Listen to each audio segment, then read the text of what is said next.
John Shannon, the former executive producer of Hockey Night in Canada, the co-host of the Bob McCown podcast. He joins us now. You stay up late to watch the Kings and Canucks, John? What do you think? Of course you did. Of course I did. If you were going to skip, I guess this one was a little earlier, but if you were going to skip, boy, the LA Kings, not a particularly exciting brand of hockey these days. No, but I think people in the organization would call it winning hockey when you think that what Jim Hiller has and his staff have brought to the table for the Kings. And let's also be pretty frank that they're finally getting some goaltending again and playing better structured defensively. And then two of the guys that were, I'm trying to be diplomatic here, two of the guys that were problems when Todd was coach are starting to contribute, and that's P.L. Dubois and Kevin Fiala. And so all of a sudden, the Kings are a hard out, and the Kings will be a hard out the rest of the way and into the playoffs. Is that the team you'd want to avoid if you're the Canucks, based on head-to-head? This has been a great question for the last 2 or 3 days in everywhere in the Western Conference. And if I'm president or general manager of a team, I'm going to the meetings and saying, can the first place team get a bye?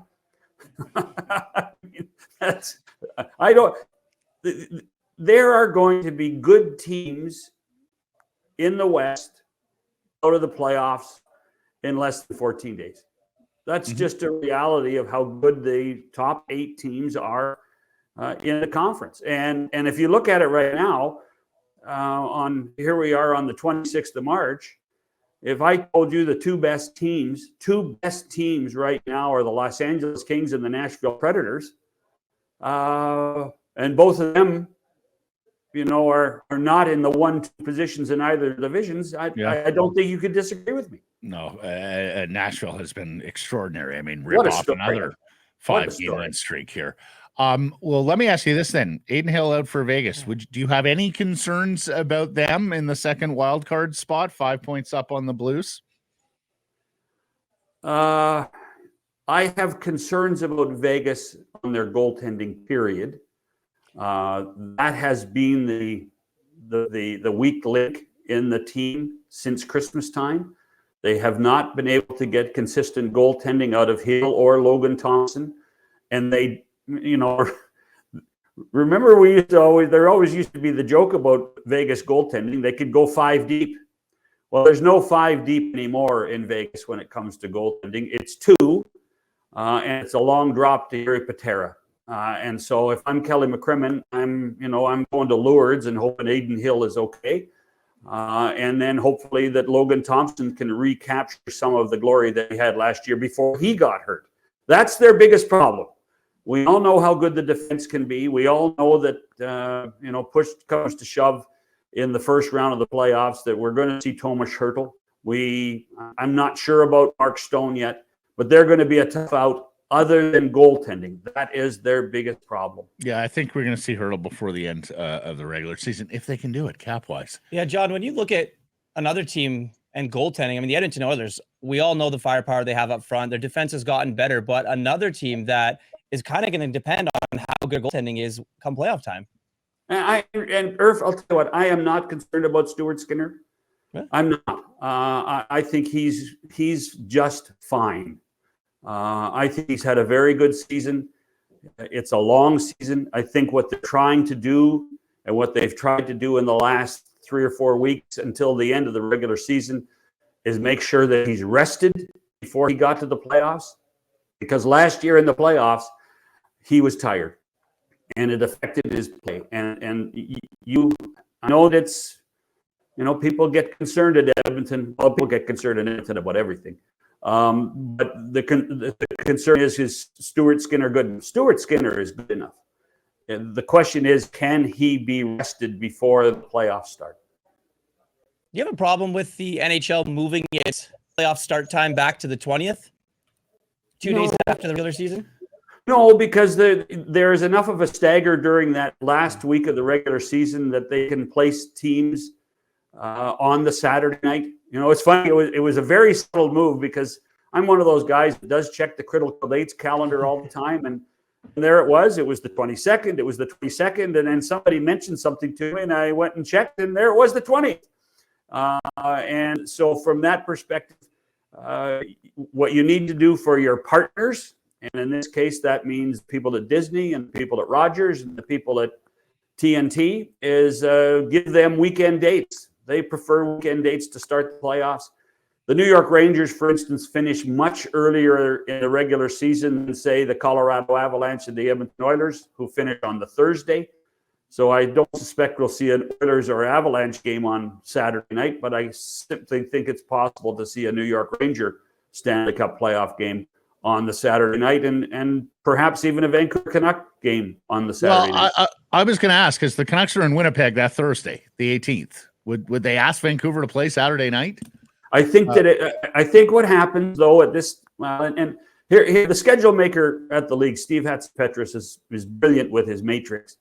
I think they've probably told everybody to leave dates open, and be prepared for absolutely anything at this point. We're still in the realm, and people are going to snicker at this. We're still in the realm trying to have teams and people that own arenas trying to generate revenue post-COVID. So if there's a concert coming, and there's a lot more concert coming, then you're going to try to book concert, and then but you still have to make sure your available dates are there for the Stanley Cup playoffs.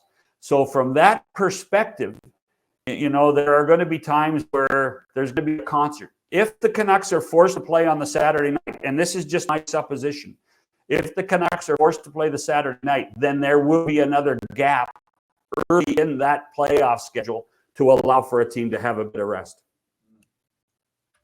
And is it building availability the number one driver, and then broadcast wants or needs in that order, John?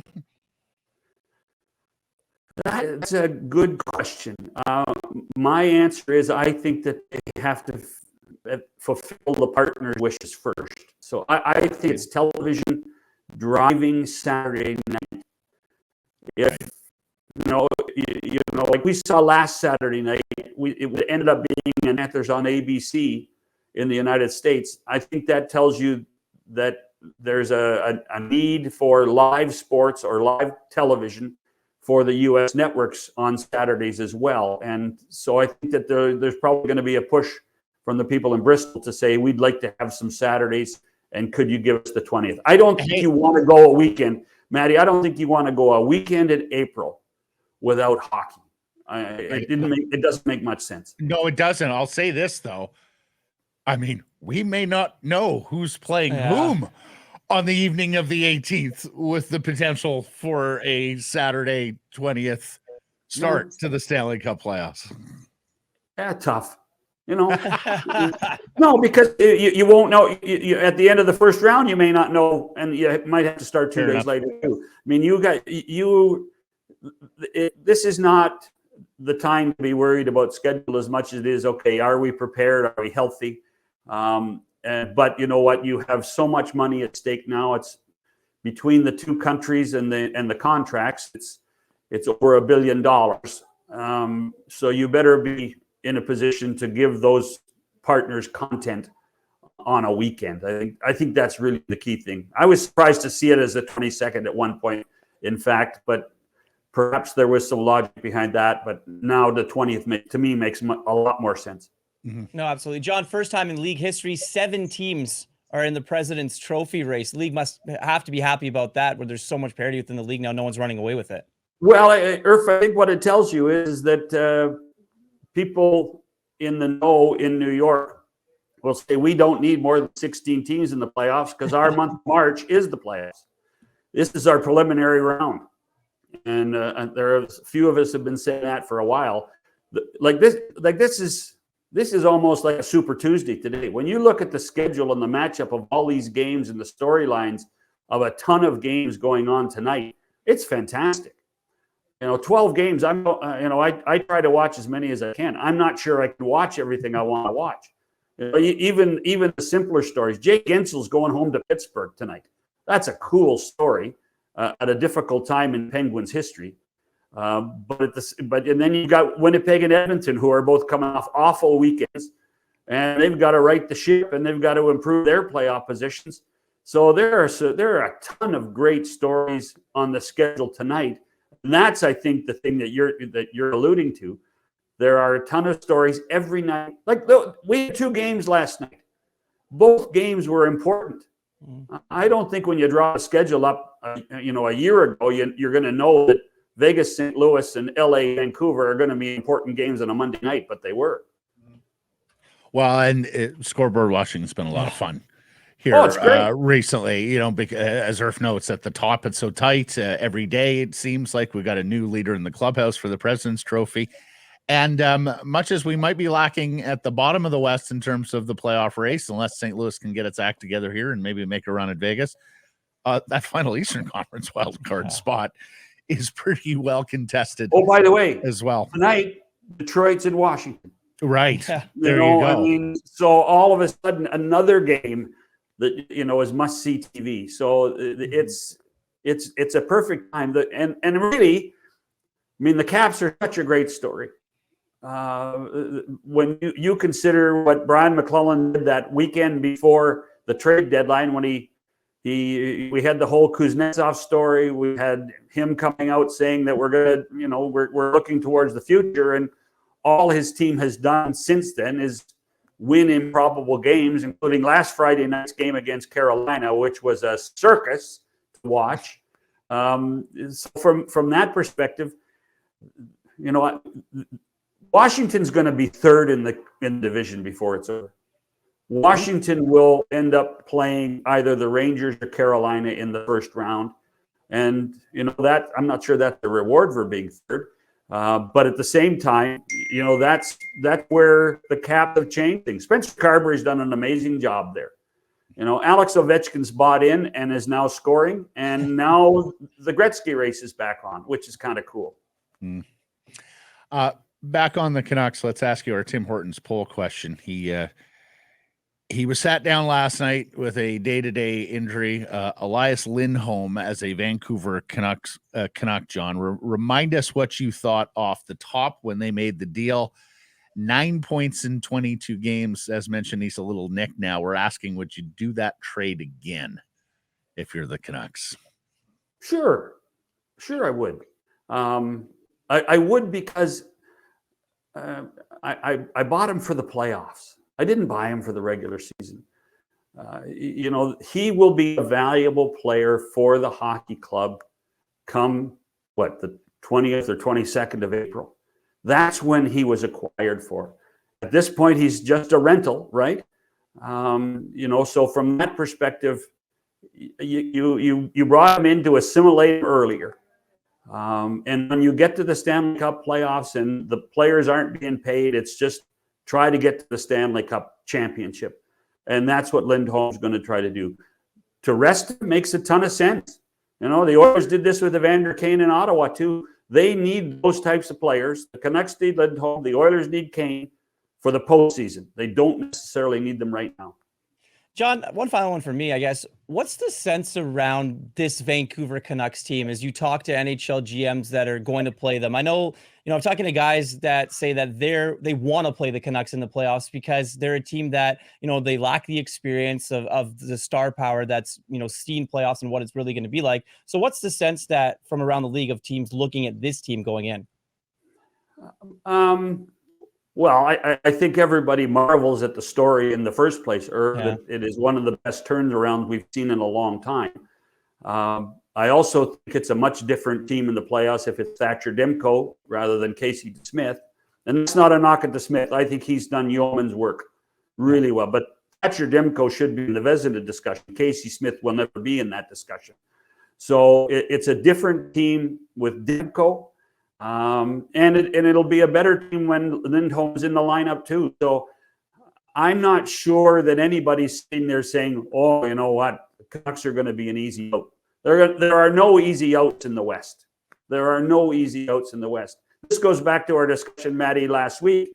Well, how do you view the success of the Canucks for the season if they lose in the first round? And people get greedy after the success the Canucks have had this year. Really greedy. And they should. They should enjoy it and get to the playoffs. And, if they get through the second round, then I'm going to start to maybe have the champagne a little bit on ice. Yeah. But that to me is where the measure of success will be if they get to the second round. Yeah, and I think you were a little gentler than Blake and I last week, but no, I think it would be a disappointment. Isn't that always the case, though? It's probably always the case, Sean. Yeah, fair enough. I just think it'd be a little bit disappointing to go all this way, be right there at the top of the table for most of the year and not win a playoff. But this, and I think if they win a playoff round, then I think everybody feels pretty happy about it. And beyond that, you can call it gravy. We did have harsher listeners, Sean, say you don't give up what you gave up for Lindholm just to win a round. That was more an all-in signal of a trade. But, it's just so darn hard to win this thing that if you make it to the final 8 from where Vancouver was last year at the beginning of the year, I think they can feel reasonably good about that. Oh, no, I don't think there's any doubt about that. Yeah. But what we have to do with the 16 teams that are going to get into the playoffs, and this is not just a Vancouver thing, you have to prepare yourself that there are going to be 4 or 5 really good teams out in the first round. 4 or 5, not 1, but 4 or 5. That's a reality of what the playoffs are going to be like in 2024. Can I circle back? You think? Sure. Do you think Demko still has a chance at the Vezina here, even with missing all these games? I think he has a chance to be a finalist. Yeah, I do. Yeah. Whether he wins it, I mean, is another question. But if the Professional Hockey Writers Association are putting together their ballot, I think he's in the top 3. Yeah. No, I agree with you there. It's just an unfortunate injury for that specific goal, because boy, the guy in Winnipeg just keeps winning and keeps playing great hockey. Well, I mean, Connor Hellebuck had a brutal weekend. Coming here too. Yeah. Connor Hellebuck had a brutal weekend. So I mean, if you can't measure it on single events or 2 or 3 days. You have to look at the body work, and based on the body work, Demko deserves to be there. Yeah, and even after a brutal weekend, he still leads Demko in goals against average and save percentage, a couple wins back, and of course a couple of Bobrovsky and Saros are coming here too. With what Washington, or with what Nashville is doing, with what Florida is doing as well. John, marvelous stuff. Thank you for the time here today, sir, and we will catch up next week. It's always great to catch up on my old pal Irf too. Oh, good. Oh, thank you, John. Appreciate Are you it. like responsible for his career? Did you get him started or anything? No. But we did a little bit of work together. Okay. All right. When we were working at the Empire, Yep. Yeah. Absolutely. I asked just because John has been responsible for so many careers across this country. Can I tell a quick story? Please. It was social media on the weekend. Ron went a little awry on Saturday night asking Bobby McMahon about whether he knew Glenn Sather's mother's dress shop in Wainwright in the 50s. Mm-hmm. And somebody said, Ron's asking silly questions, and somebody says, I blame John Shannon for that. So were you in his ear telling, ask about Wainwright, the dress shop in Wainwright? There was a day it would have been in his ear. It wasn't Saturday night. Yeah. Awesome. Good show. Thanks, John. Cheers. Hey, everybody. If you're enjoying what you're seeing here, then follow along with Sekeres and Price on YouTube. I promise more content coming. The kids call it subscribe on YouTube. Well, how about liking it? Do that as well. Smash it right now.